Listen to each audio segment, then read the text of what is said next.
You've stayed at this mountain too long.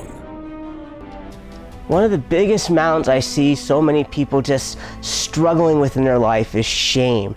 And I know in my own life, shame was a huge crippling mountain I just could not seem to conquer.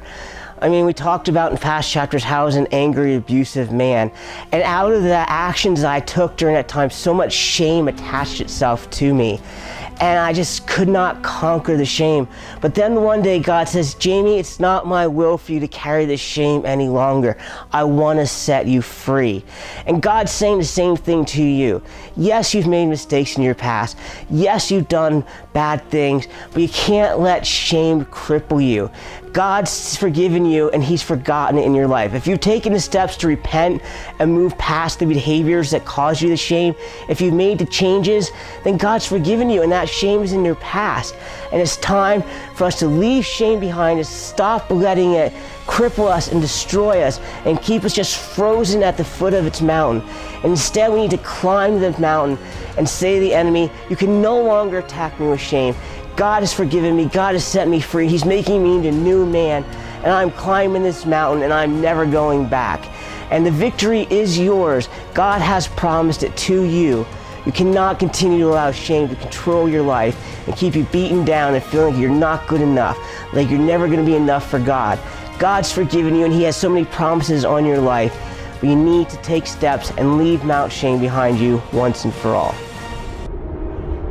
We all have mountains. Fear and doubt. Health issues. Finances. Broken relationships. Abuse and anger. Shame and failure.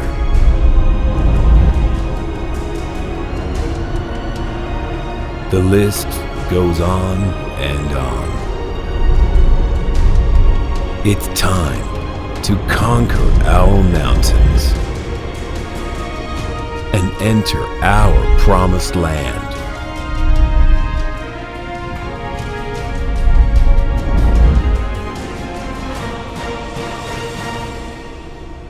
Through God, we are invincible. Order your copy today. Available at mantourministries.com and other online retailers.